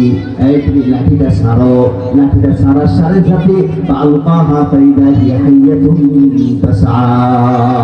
মূসা আলাইহিস সালামের একটা মুজিজা হলো তিনি লাঠি ছাড়লে সাপ হয়ে যায়। সুবহানাল্লাহ বলে যে আওয়াজ, লাঠি ছাড়লে সাপ হয়ে যায়। ঠিক সেম মুজিজা আমার আর তোমার নবীকেও দান করা হয়েছে। শোনো তাহলে বুখারী শরীফ থেকে একটা হাদিস শোনো বাবা। আল্লাহর নবীর একজন সাহাবীর নাম হলো উকাশা রাদিয়াল্লাহু তাআলা আনহু। বদরের যুদ্ধে আল্লাহর নবীর কাছে তার তরবারি নিয়ে আসলেন, ইয়া রাসূলুল্লাহ কাসারা সাইফি, ইয়া রাসূলুল্লাহ তাকে দেখেন আমার তরবারিটা ভেঙে গেছে, ইয়া রাসূলুল্লাহ আমার তরবারি ভেঙে গেল গো, আমার তরবারিটা একটু ঠিক করে দেন। ফাতাহু উসুদাম মিনান নাখল, আল্লাহর নবী তার হাতে খেজুরের একটা ডাল দিলেন, খেজুরের ডাল নবীজির হাতে, নবীজি তার হাতের মধ্যে একটা খেজুরের ডাল দিলেন। খেজুরের ডাল দিয়ে বললেন, উকাশা যাও খেজুরের ডাল দিয়ে তুমি যুদ্ধ করতে থাকো। উকাশা বলে, মুসা আলাইহিস সালামের হাতে লাঠি সাপ হয়ে যাইত, আর আমার নবী আমার হাতে খেজুরের ডালটা দিছে। খেজুরের ডালটা আল্লাহর নবীর মুজিজার কারণে ফাআদা সাইফা, খেজুরের ডাল আমার হাতে আসার পর সেটা তরবারি হয়ে গেল। আল্লাহর নবী মুসা আলাইহিস সালাম লাঠি চাললে সাপ হয়ে যায়, আমার নবী লাঠি হাতে দিলে তরবারি হয়ে যায়। সুবহানাল্লাহ বলে যে আওয়াজ দিন। বনি ইসরাইল পানি পায় না, বনি ইসরাইল পানি লাগবে, পানি পায় না বনি ইসরাইল। 12টা গোত্র পানির জন্য হাহাকার করে। আল্লাহর নবী সাল্লাল্লাহু আলাইহি ওয়াসাল্লাম মুসা আলাইহিস সালাতু ওয়াস সালামের হাতে লাঠি, আল্লাহর নবী বললেন মুসা লাঠির মধ্যে বাড়ি দাও, পাথরের মধ্যে আঘাত করো গো মুসা। পাথরের মধ্যে আঘাত করার পর ফানফাজারাত মিন হুসনাতা আশরাতা আইনা, আল্লাহ তাআলা কুদরতিভাবে পাথর থেকে 12টা ঝর্ণা বনি ইসরাইলের জন্য প্রবাহিত করে দিলেন। লাঠি দিয়ে আঘাত করছে মুসা আলাইহিস সালাম, ঝর্ণার পানি বের হয়ে গেছে পাথরের ভিতর থেকে। সুবহানাল্লাহ বলো। সেই মুজিজা আমার আপনার নবীকে দান করা হয়েছে। আল্লাহ নবী সাল্লাল্লাহু আলাইহি ওয়াসাল্লাম, তাহলে বাবা বুখারী শরীফ থেকে একটা হাদিস শোনো। জাবের রাদিয়াল্লাহু তাআলা আনহু বলেন, ইয়া রাসূলুল্লাহ আতিশনা ইয়াউমাল হুদাইবিয়া, হুদাইবিয়াতে আমরা বড় পেরেশান, আমরা বড় পেরেশান, পানি নাই। লাইসা ইনদানা মাউন, আমাদের কাছে কোনো পানি নাই, পিপাসায় আমাদের ঠোঁটটা ফেটে যায়। আমরা সবাই দৌড়ে আল্লাহর নবীর কাছে আসলাম, ইয়া রাসূলুল্লাহ পানি নাই গো ইয়া রাসূলুল্লাহ। আল্লাহর নবী সাল্লাল্লাহু আলাইহি ওয়াসাল্লাম ফাওয়াদা ইয়াদাহু বাইনা রাকওয়াতি, নবীর সামনে ছিল একটা গামলা, নবীর সামনে গামলাটার মধ্যে নবীজি হাত যখন বাবা রাখলেন, ফাসালাল মাউ কামসালিল উয়ুন, আল্লাহর নবীর হাতে থেকে এইভাবে আঙ্গুল থেকে সরাসরি ঝর্ণার মতো পানি বের হওয়া আরম্ভ করলো। মুসা আলাইহিস সালাতু ওয়াস সালামের লাঠি থেকে পাথর, পাথর থেকে পানি, আর আমার আপনার নবীর হাতের থেকে সরাসরি পানি বের হয়েছে। সুবহানাল্লাহ বলো। জাবের রাদিয়াল্লাহু তাআলা আনহু জিজ্ঞাসা করা হইল, কাম কুনতুম ইয়াউমা ইদিন, বলো রে ভাই তোমরা কতজন ওই মাঠের মধ্যে ছিলা, আল্লাহর নবীর হাতে পানি তোমরা খাইছো? জাবের রাদিয়াল্লাহু তাআলা আনহু বলে 1500 মানুষ আমরা ছিলাম যারা আল্লাহর নবীর ওই হাতের পানি খাইছি, গোসল করছি, ওযু করছি, তারপরেও সেই পানি শেষ হয় নাই। জোরে আওয়াজ দিয়ে বলা যাবে কিনা সুবহানাল্লাহ। আমার নবীর শান আর মাকাম কত উঁচা, আল্লাহ তাআলা সূরা কলম বর্ণনা করে কলমের কসম খাওয়া বলেন, নবীর শান বড় উঁচা, নবীর মাকাম বড় উঁচা। সেই নবী কিয়ামতের ময়দানে আমার তোমার বিরুদ্ধে মামলা দায়ের করবে। সূরা ফুরকানের মধ্যে 30 নম্বর আয়াতের মধ্যে আল্লাহর নবীর মামলার কথা আসছে। নবীজি দাঁড়ায় গিয়ে বলবেন, আল্লাহ মাবুদ গো, وقال الرسول يا ربي إن قوم اتخذوا هذا القرآن مهجورا। নবী আলাইহিস সালাতু ওয়াস সালাম দাঁড়ায় বলবেন কিয়ামতের ময়দানে মামলা দেওয়ার জন্য, ওগো মালিক আল্লাহ আপনি এদের দিকে তাকান, আপনি এদেরকে কোনো দয়া করবেন না, আপনি এদের প্রতি দয়া পরবশ হবেন না। ওগো আল্লাহ আপনি তাদের প্রতি কোনো রহম করবেন না, আল্লাহ আপনি আজকে তাদেরকে কোনো ছায়া দিবেন না, আল্লাহ আজকে তাদেরকে আপনি হাউজে কাউসারের পানিও দিবেন না, আল্লাহ আজকে তাদের প্রতি আপনি পাহাড় উদ্ধারণ করে দাঁড়ান। কারা হে নবী মুহাম্মদ, কারা? আল্লাহ নবী বলে, ওয়াকাল রাসূল ইয়া রাব্বি ইন্না কওমি ইত্তাখাযু হাযাল কুরআন মাহজুরা। আল্লাহ নবী ডাক দিয়ে বললেন, আল্লাহ এদের বিরুদ্ধে আমি মামলা দায়ের করলাম, কেননা এরা আমার কোরআনটাকে পরিত্যক্ত হিসেবে গ্রহণ করেছে। না আল্লাহ না, এরা কোরআন পড়ে নাই, আল্লাহ গো এরা কোরআন সন্তানকে শিক্ষা দেয় নাই, বাইতুল নূর মাদ্রাসার পাশে থাকতো কিন্তু কোরআনটা সন্তানকে শিখায় নাই। আল্লাহ নবী বলে, আমি তাদের বিরুদ্ধে মামলা দায়ের করলাম। ওয়াকাল রাসূল ইয়া রাব্বি, হে আমার রব ইন্না কওমি ইত্তাখাযু, এই কওমরা আমার কোরআনটাকে গ্রহণ করেছে মাহজুরা, পরিত্যক্ত হিসেবে গ্রহণ করেছে। ওগো আল্লাহ বাসা থেকে কোরআনটাকে বের করে দিয়ে আসছে, মসজিদের মধ্যে নিয়ে যাও, মসজিদের মধ্যে কোরআন দিয়ে আসছে। না না নিজে কোনোদিন কোরআন পড়ে নাই, না না বাচ্চাকে কোনোদিন কোরআন শেখায় নাই, না না কোনোদিন কোরআনটাকে সে শেখার জন্য চেষ্টা করে নাই, না না কোনোদিন কোরআনের সমাজ কায়েম করার জন্য চেষ্টা করে নাই, কোরআনকে পার্লামেন্টে পৌঁছানোর জন্য কোনোদিন চেষ্টা করে নাই, রাষ্ট্র পরিচালনার জন্য কোরআনকে সর্বাগ্রে উঠানোর চেষ্টা ছিল না। ওগো আল্লাহ ওয়াকাল রাসূল ইয়া রাব্বি আল্লাহ আমি মামলা দায়ের করলাম এদেরকে আপনি ছাড়বেন না এদেরকে আপনি গজব দান করবেন তারা আমার কোরআনটাকে ছেড়ে দিয়েছে পরিত্যক্ত হিসেবে গ্রহণ করলো প্রশ্ন আসতে পারে হুজুর কোরআনকে কেন আমরা গ্রহণ করব আল্লাহ তাআলা বলে ওয়াহাদা কিতাবুন আনজালনাহু মুবারাকা কোরআনটা আমি আল্লাহ দুনিয়ার মধ্যে বরকতময় হিসেবে প্রেরণ করেছি চিৎকার দিয়ে বলে সুবহানাল্লাহ কোরআনটা হলো একটা বরকত বাবা বরকত দুনিয়ার বরকতের শেষ নাই আখিরাতের একটা বরকতের কথা তোমাদেরকে শোনাই সাহাবী জাবের রাদিয়াল্লাহু আনহু থেকে হাদিস বর্ণিত হয়েছে বাবা বুখারী শরীফের মধ্যে হাদিস আছে আল্লাহর নবী সাল্লাল্লাহু আলাইহি ওয়াসাল্লাম আল্লাহর নবী বাআসা রাজুলান লিয়াউম্মা কওমান ফি মাসজিদি কুবা আল্লাহর নবী সাল্লাল্লাহু আলাইহি ওয়াসাল্লাম একজন সাহাবীকে প্রেরণ করলেন সাহাবী যাও যাও ওই যে মদিনার মধ্যে মসজিদে কুবা আছে ওই মসজিদে কুবায় একজন ইমাম লাগবে যাও আমি তোমাকে ইমাম হিসেবে পাঠিয়ে দিলাম যাও তুমি ইমামতি করবা যাও আল্লাহর নবী সাহাবী ইমামতি করার জন্য যান ফায়াকরাউ ফি কুল্লি রাকাতিন কুল হুয়াল্লাহু আহাদ ইমাম সাহেব প্রত্যেক রাকাতে কুল হুয়াল্লাহু আহাদ পড়ে সুবহানাল্লাহ বলো ইমাম সাহেব প্রথম রাকাতেও পড়ে কুল হুয়াল্লাহু আহাদ দ্বিতীয় রাকাতেও পড়ে কুল হুয়াল্লাহু আহাদ তৃতীয় রাকাতেও পড়ে কুল হুয়াল্লাহু আহাদ তার মানে ফজরের নামাজের মধ্যে প্রথম রাকাতে কুল হুয়াল্লাহ তারপরে আরেকটা সূরা দ্বিতীয় রাকাতে দাঁড়ায় কুল হুয়াল্লাহ তারপরে আরেকটা সূরা মাগরিবের নামাজে দাঁড়াইছে প্রথম রাকাতে কুল হুয়াল্লাহ তারপরে আরেকটা সূরা ইশারের নামাজে কুল হুয়াল্লাহ তারপরে আরেকটা সূরা খালি কুল হুয়াল্লাহ মসজিদ কমিটির মেম্বারগণ আল্লাহর নবীর কাছে দৌড়ায় চলে আসলো ইয়া রাসূলুল্লাহ ফাতাহুন নবী সাল্লাল্লাহু আলাইহি ওয়াসাল্লাম ওগো আল্লাহর নবী কি ইমাম পাঠাইলেন এই লোক তো কুল হুয়াল্লাহ ছাড়া আর কোন সূরাই মনে হয় পারে না আল্লাহর নবী ইমাম সাহেবকে ডাক দিলেন ইমাম সাহেব এদিকে আসো মা হামালাকা আলা লুজুমি হাদিহি সূরা এই ইমাম কুল হুয়াল্লাহু আহাদ নিজের জন্য লাজিম করে নিলা কোন জিনিস তোমাকে বাধ্য করলো প্রতি রাকাতের মধ্যে খালি কুল হুয়াল্লাহু আহাদ করো কোন জিনিস তোমাকে বাধ্য করলো বলো কেন তুমি প্রতি রাকাতের মধ্যে কুল হুয়াল্লাহু আহাদ করো সাহাবী বলে ইয়া রাসূলুল্লাহ ইন আহবাবতুম আউম্মাহু তারা যদি আমাকে পছন্দ করে ইমামতি করব ওয়া ইন কারিহতুম তারা যদি আমাকে অপছন্দ করে তারা তো আমি তাদেরকে ছেড়ে দিব লাইসা মা আনা বিতারিকিহা কিন্তু আল্লাহর কসম আমি কুল হুয়াল্লাহকে ছাড়তে পারবো না সুবহানাল্লাহ আল্লাহর কসম আমি কুল হুয়াল্লাহকে ছাড়তে পারবো না নবী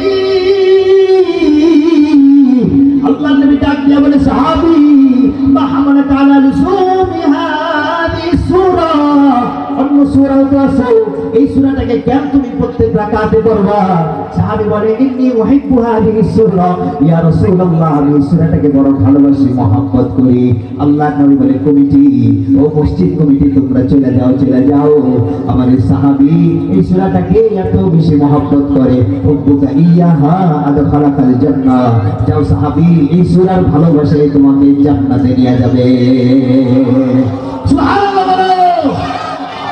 আল্লাহ নবী বললেন ছোট্ট একটা সূরা কেউ যদি মহব্বত করে বাবা তাহলে জান্নাত বরকত আছে না নাই জোরে আওয়াজ দিয়ে বলো হাদা কিতাবুন আনজালনাহু মুবারাকা আল্লাহ নবী বলে এই কিতাব বরকতময় কিতাব শুধুমাত্র বরকতময় দুনিয়াতে না আখিরাতেও বরকতময় একটা সূরার মহব্বত যদি তোমাকে জান্নাতে নিয়ে যায় বাবা তাহলে তুমি যদি কোরআন শরীফ মহব্বত করো শিক্ষা শুরু করো তাহলে তোমার কি দাম সুবহানাল্লাহ বলবা না ও বাবাজি যদি এই বরকতময় জিনিসটাকে তুমি ছাইড়া দাও তাহলে এই শাস্তিও আরো বড় ভয়ঙ্কর আল্লাহ তাআলা সূরা তাহার মধ্যে বর্ণনা করে ওয়ামান আরাদা আন যিকরি ফাইন্না লাহু মাঈশাতান দানকা আমার এই কোরআনকে যারা ছাইড়া দেয় কোরআনকে যারা পড়ে না কোরআনকে যারা পড়ার চেষ্টা করে না বোঝার চেষ্টা করে না কোরআনকে সন্তানদেরকে কোরআন শেখায় না বাইতুল কোরআনে দেখো হাফেজ সাহেব আজকে পাগড়ি নিবে এদের মতো হাফেজ সাহেব বানাইলো না ওয়ামান আরাদা আন যিকরি ফাইন্না লাহু মাঈশাতান দানকা আমি আল্লাহ তার দুনিয়ার জীবনটাকে সংকীর্ণ বানায় দেই, আমি আল্লাহ তার কবরের জীবনটাকে সংকীর্ণ বানায় দিব। দুনিয়ার জীবন সংকীর্ণ হবে, এটার উদাহরণ আমি নাই দিলাম। শোনো বাবা, কবরের জীবন কিন্তু বড়ই সংকীর্ণ। তাহলে একটা হাদিস শোনো, বুখারী শরীফ থেকে তোমাদেরকে একটা হাদিস শোনাই। হযরত আবু হুরায়রা রাদিয়াল্লাহু তাআলা বলেন, ফারাজনা মা রাসূলুল্লাহ সাল্লাল্লাহু আলাইহি ওয়াসাল্লাম, আল্লাহর নবীর সাথে আমরা বের হইলাম ফি জানাজাতি সাদ ইবনে মুআযের জানাজায়। হযরত সাদের জানাজায় বের হইলাম। তাহলে ছোট্ট করে শুনো, সাদ ইবনে মুআজ কে ছিল বাবা? এমন একজন জলিলুল কদর সাহাবী, যে সাহাবী মৃত্যুবরণ করার পর হাযরাত আলাহু আরশুর রহমান, আনন্দে আল্লাহর আরশটা কাঁপা উঠছে। জোরে আওয়াজ দিয়ে বলা যাবে কিনা সুবহানাল্লাহ? সাদ ইবনে মুআজ এমন একজন সাহাবী ছিল বাবা, একটু মোটা সাহাবী ছিল। সাহাবা ইকরাম তার খাটটা কাঁধে নিলেন। সাহাবা ইকরাম বলতেছে, ইয়া রাসূলুল্লাহ, খাটটা কাঁধে নিলাম কিন্তু কোনো ভার লাগে না। আল্লাহর নবী কয়, ইন্নাল মালাইকাতা তাহমিলু হাযিহিল জানাজা। ও আমার সাহাবী, তোমরা জানো না জানাজার খাটটা মূলত ফেরেশতারা বহন করে রাখছে। আমার সাদরে ফেরেশতারা তো বেশি ভালোবাসে রে, ফেরেশতারা জানাজার খাটটা নিজেরা বহন করছে। বলো সুবহানাল্লাহ। নাম্বার 3, আল্লাহ নবী সাল্লাল্লাহু আলাইহি ওয়াসাল্লাম বলেন সাদের সম্পর্কে শোনো। আজকে সাদ রাদিয়াল্লাহু তাআলা ইন্তেকাল করেছেন। শোনো, ইন্নাল মালাইকাতা তাশহাদু 70,000 মিনাল মালাইকা। ফেরেশতার দল 70,000 ফেরেশতা আসমান হতে জমিনের মধ্যে নাজিল করেছে সাদের জানাজা পড়ার জন্য। 70,000 ফেরেশতা দুনিয়ার মধ্যে আসছে। সাদ কত বড় জলিলুল কদর সাহাবী, যিনি মৃত্যুবরণ করছে তো আল্লাহর আরশটা কাঁপা উঠছে। যিনি মৃত্যুবরণ করছে ফেরেশতারা জানাজা পড়ার জন্য চলে আসলো। যিনি মৃত্যুবরণ করলো তো ফেরেশতারা সাদের খাটিয়ে উঠেছে। যিনি মৃত্যুবরণ করার পর আবু সাঈদ খুদরি বলেন, কুল্লামা হাফারনা কবরহু, সাদের কবর যখন নাকি আমরা খনন করতে লাগলাম, সাদের কবরের মাটি যখন উঠাই, ওয়াজাদনা রিহাল জান্নাহ, জান্নাতের খুশবু আমরা মাটির থেকে পাওয়া আরম্ভ করলাম। সুবহানাল্লাহ। ওয়ালাজের আওয়াজ। ও মুমিন, আরো জোরে আওয়াজ দিয়া মুমিনের কণ্ঠে বলো আল্লাহু আকবার। এত বড় জলিলুল কদর একজন সাহাবী সাদ ইবনে মুআজ, আল্লাহর নবী সাল্লাল্লাহু আলাইহি ওয়াসাল্লাম, আবু হুরায়রা রাদিয়াল্লাহু আনহু বলেন, সাল্লাল্লাহু আলাইহি নবী সাল্লাল্লাহু আলাইহি ওয়াসাল্লাম, সাদ ইবনে মুআজের জানাজা আল্লাহর নবী পড়াইলেন। ফানাযালা ফি কবরিহি, এত বেশি ভালোবাসতেন সাদ ইবনে মুআজকে, আল্লাহর নবী নিজে তিনি কবরের মধ্যে নামলেন। আল্লাহর নবী নিজ হাত দিয়ে সাদের লাশটাকে কবরের মধ্যে রাখলেন। ওয়া দাফানা আলাইহি, আল্লাহর নবী কবরের উপর থেকে ওইটা মাটি নিজ হাত দিয়ে দিলেন। এবার আল্লাহর নবী সাল্লাল্লাহু আলাইহি ওয়াসাল্লাম হঠাৎ করে মাটি দেওয়ার পর চিৎকার দিয়ে বলে, সাহাবী সাব্বিহু হাল্লালু ওয়া কাব্বিরু। সাহাবায়ে কেরাম তোমরা সবাই সুবহানাল্লাহ বলো, সুবহানাল্লাহ বলো।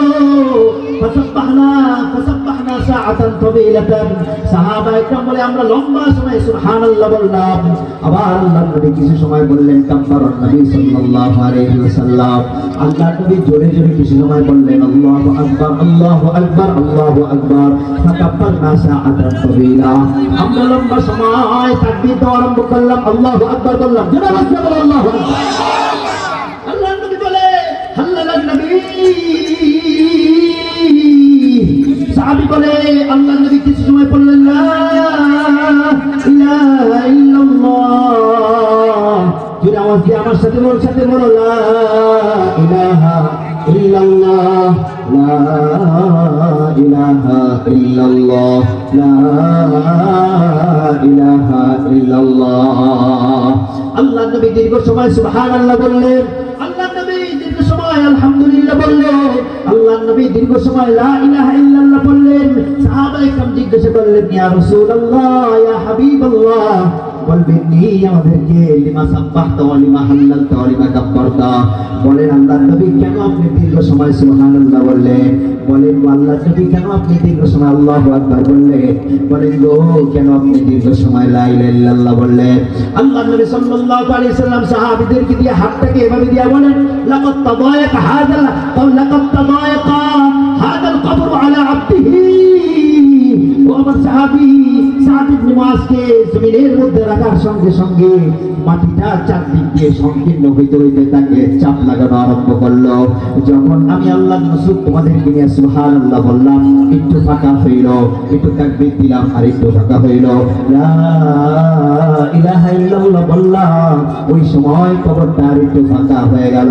লাকাদ তাবায়াকা হাদাল কবরু আলা আবদিহি, আমার জমিন আমার আদরের সাহাবী মুআজকে চাপ দিয়া বসে, জমিন কাউকে চাপ দিয়ে ছাড়বে না। তোমার কবরও চাপ লাগাবে, আমার কবরও চাপ লাগাবে। কবরের মধ্যে লাগার সঙ্গে সঙ্গে জমিনের মধ্যে এমন চাপ। তাহলে এখন প্রশ্ন করতে পারো, হুজুর মুমিন হয়ে লাভ কি? মুমিন হয়েও যদি চাপ খাইতে হয়, কাফেররাও চাপ খাবে, মুনাফিকরাও চাপ খাবে, মুমিনরাও চাপ খাবে, তাহলে লাভ কি? আল্লাহর নবী এই হাদিসের ব্যাখ্যায় আল্লামা জালালউদ্দিন সুয়ুতী রাহমাতুল্লাহি আলাইহি মাদারিজুস সালিকিন কিতাবের মধ্যে লেখেন, হুজ্জাতুর রাসূল সাল্লাল্লাহু আলাইহি ওয়াসাল্লাম কিতাবের মধ্যে আসছে, হুজ্জাতুল্লাহি আলাল আলামিন ফি মুজিজাতি সাইয়্যিদিল মুরসালিন। এই কিতাবের মধ্যে বর্ণনা আছে বাবা। জালালউদ্দিন সুয়ুতী বলে, শোনো তাহলে একটা ভূমিকা শোনো, কবর কেন তোমাকে আমাকে চাপ দিবে বাবা? যাকে যে মাটির মধ্যে যেখানে শোয়ানো হয়, ওই মাটি থেকে তাকে সৃষ্টি করা হয়েছে, লিআন্নাহু খুলিকা মিন তুরাবি। তোমাকে আজিমপুরের মাটিতে দাফন করা হবে, ওই মাটি থেকে তোমাকে সৃষ্টি করা হয়েছে। তোমাকে ওই যে রায়ের বাজার মুক্তিজীবীর কবরস্থানে তোমাকে দাফন করা হবে, তো ওই মাটি থেকে তোমাকে সৃষ্টি করা হয়েছে। আল্লাহর নবী বলে, লিআন্নাহু খুলিকা মিন তুরাব, ওই মাটি থেকে তোমাকে সৃষ্টি করা হয়েছে। মাটি আল্লাহ তাআলা ওইখান থেকে নেওয়ার পর মাটি যখন নাকি আমার দেহের মধ্যে আসলো, আমি যখন নাকি আমার মায়ের গর্ভের মধ্যে গেলাম, মাটি আল্লাহর কাছে প্রত্যেকদিন ফরিয়াদ জানে, আল্লাহ ওই ব্যক্তিকে আমার মধ্যে ফেরত দেন, যার অংশ আমার মধ্যে আছে, আমার অংশ যার মধ্যে আছে আমার মধ্যে ফেরত দেন। আল্লাহ তাআলা বলে, না এখনো সময় হয় নাই, মায়ের গর্ভের মধ্যে আছে, সময় হয় নাই, যাও এখনো সময় হয় নাই। আল্লাহ তাআলা বলেন, আরো সময় আছে বাকি। এই লোকটা দুনিয়ার মধ্যে আসার পর প্রত্যেকদিন ওই জায়গার মাটিটা ডাকে, আয় আয়, তোর যদি আর বেশি দিন দুনিয়ায় থাকার সময় নেই, আয় আমার মধ্যে আয়।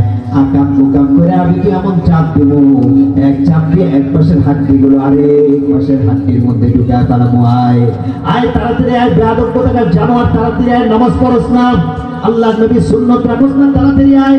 আল্লাহ তাআলা বলে, না না মাটি এখনো 50 বছর বাকি। ওই মাটি বারবার ডাকে, আয় তাড়াতাড়ি আয়। 50 বছর, 60 বছর হয়ে যায়, 65 বছর হয়ে যায় বাবা।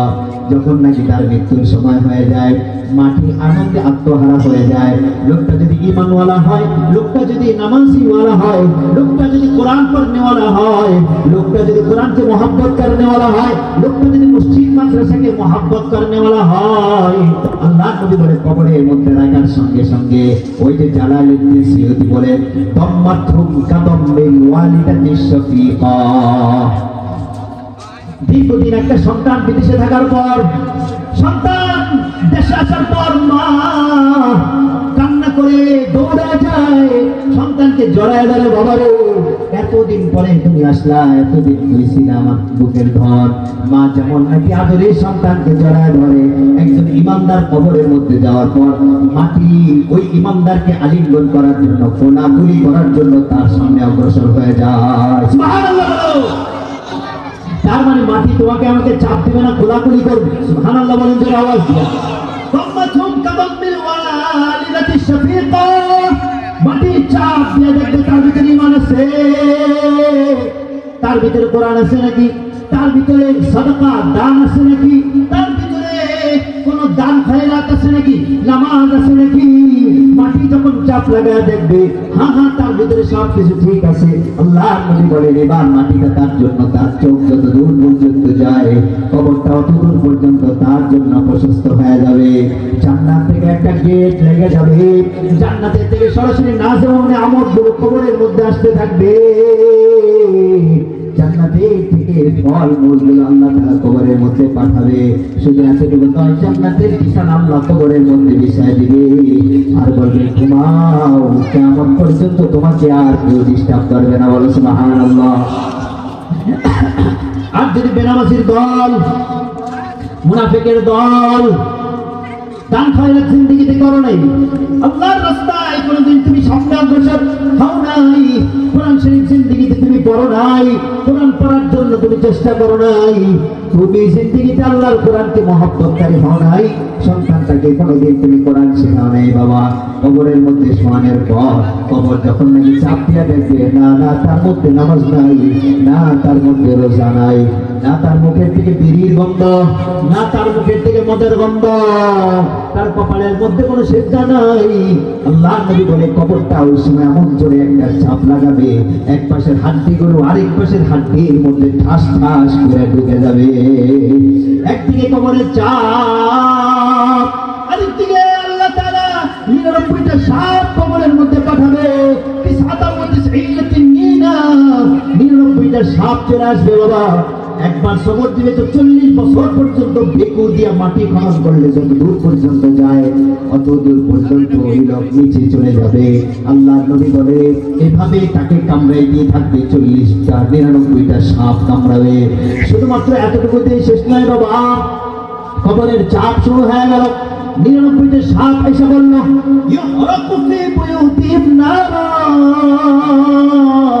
আল্লাহ রাসূল বলে ধাও ধাও করে তার কবরের মধ্যে আগুন জ্বলা আরম্ভ হয়ে যাবে।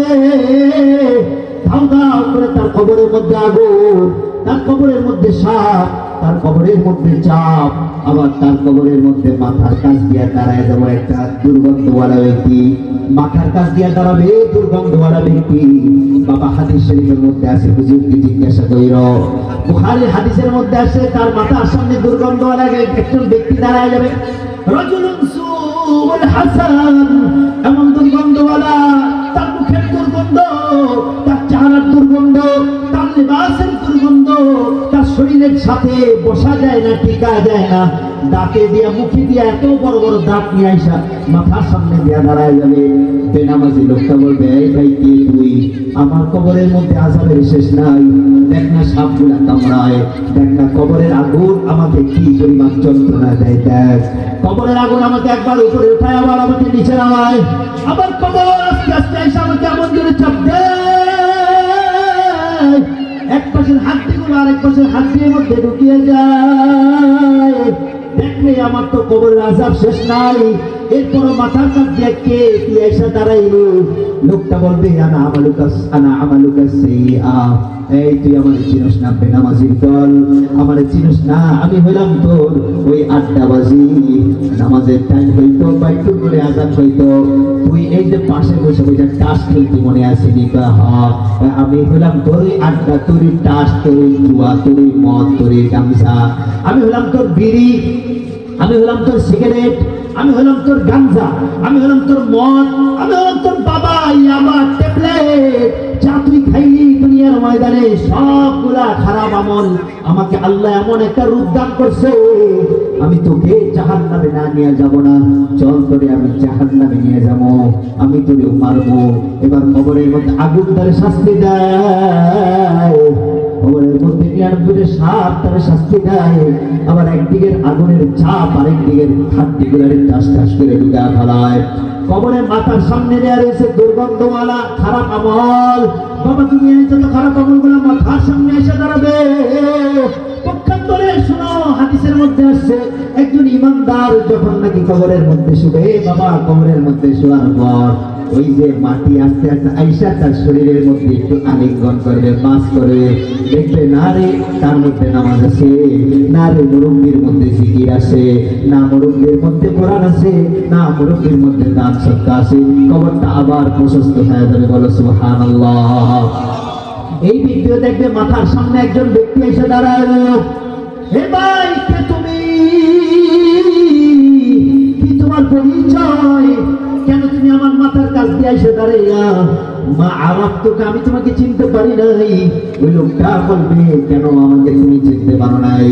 আনা কুরআনুল কারীম, আমি বললাম দুনিয়ায় তোমার এই কুরআনুল কারীম, যে কুরআনুল কারীম তুমি দুনিয়ায় মন করে পড়তা, যে কুরআনুল কারীম তোমার সন্তানকে শিখাইতা, যে কুরআনুল কারীম তোমার আব্বা আম্মাকে পড়তে বলতা, যে কুরআনুল কারীমের মহব্বতে তুমি মাহফিলের মধ্যে আসছো, যে কোরআনের মহব্বতে তুমি মাহফিলে টাকা দিছো, যে কোরআনের মহব্বতে তুমি দান করলা, যে কোরআনের মহব্বতে জীবন দিলা, যে কোরআনের মহব্বতে রাজপথে নামলাম, আমাকে আল্লাহ তোমার মাথার কাছে পাঠাইছে। শোনো, আমি তোমাকে জান্নাতে না নিয়ে যাব না, আমি তোমার কোরআন আজকে তোমাকে আমি জান্নাতে নিয়ে তারপরে আমি তোমার সঙ্গ ছাড়বো।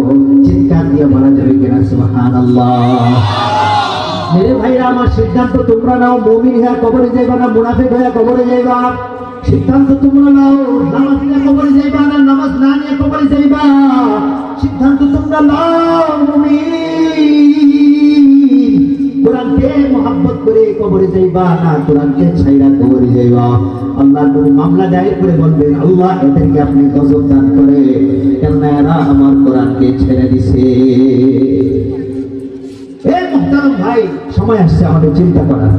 মুরব্বী বাবাজিরা পায়ে হাত দিয়ে বলে দেয়, সময় আসছে চিন্তা করার। চিন্তা করো, দিন থেকে 60 বছর পার হয়ে গেছে, তুমি কোরআন পড়তে পারো না, তুমি রবীন্দ্রনাথ ঠাকুরের কবিতা পড়ো, তুমি কাজী নজরুলের কবিতা পড়ো, তুমি ওই যে মার্ক জুকারবার্গ সহ অন্য সমস্ত অ্যারিস্টটলের জীবন কাহিনী ইংরেজিতে অনর্গল পড়তে পারো, কিন্তু তুমি কোরআন পড়তে পারো না। তারপরে মনে রাখো, দুনিয়াতে তোমার চেয়ে হতভাগা পৃথিবীর মধ্যে আর কেউ নাই। ঠিক কিনা? সুযোগ আছে এখনো, তুমি চিন্তা করো, না হলে ওই যে কোরআন তোমার মাথার কাছে দাঁড়াবে না, তোমার কবর সংকীর্ণ হয়ে যাবে। বাবারে আমার, কোরআনটা কবরের মধ্যে রাখার পর বান্দা দেখবে মাথার কাছ দিয়ে নামাজ দাঁড়ায় গেছে, কোরআন দাঁড়ায় গেছে, ডান পাশ দিয়ে নামাজ, বাম পাশ দিয়ে সাদাকা, মাথার পায়ের কাছ দিয়ে দাঁড়ায় গেছে রোজা। এবার চতুর্দিক থেকে আযাব আসতে চায়, তো নামাজ পড়ে মা আনতা বিমুদখিলিন ফিয়া, না না আমার মধ্যে প্রবেশ করতে পারবা না, আমি হলাম তার স্পেশাল বডিগার্ড। শিক্ষার এই ব্যক্তি নামাজ পড়েছে, আমার মধ্যে আসতে পারবা না। সুবহানাল্লাহ বলো। ডান দিক দিয়ে আসতে যাবে, তো ডান দিকে সাদাকা বলবে, দান বলবে। এই লোকের না না আমার পাশ দিয়ে তুমি আযাব তার কবরে ঢুকতে পারবে না। এই লোকের সামনে যখন কোনো তাকাজা পেশ করা হইতো, লাব্বাইক বলে দান করার জন্য প্রস্তুত হয়ে যেত, মা আনতা বিমুদখিলিন ফিয়া, আমার পাশ দিয়ে তুমি কবরের মধ্যে আযাব প্রবেশ করতে পারবে না।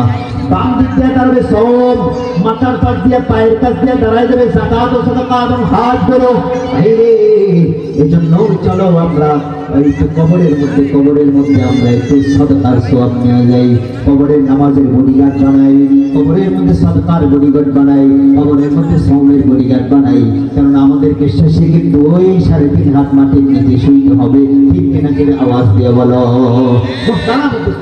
আমি যে আপনাদের সামনে সংক্ষিপ্ত আলোচনা করলাম, আলোচনার বিষয়বস্তু ছিল হাসরের মাঠে আল্লাহর নবীর মামলা।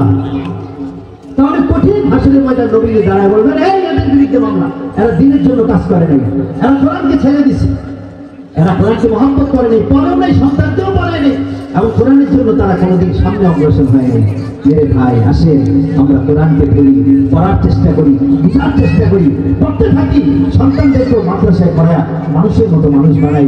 আমার স্বপ্ন অনেক, সন্তানকে এমপি বানাবো, মন্ত্রী বানাবো, ব্যারিস্টার বানাবো। শোনো, এক একজন এমপি, এক একজন মন্ত্রী, সে যত বেশি দুর্নীতি করে, ওই এক চাকরি তাকে জাহান্নামে নিয়ে যাওয়ার জন্য যথেষ্ট। আর তুমি তোমার সন্তানকে তুমি হাফেজ বানাইবা, আলেম বানাইবা, সে এক এক অক্ষর সে পড়বে, আর আল্লাহ তাআলা সেই সওয়াব তোমার কবরের মধ্যে পৌঁছায়। সুবহানাল্লাহ বলে দাও।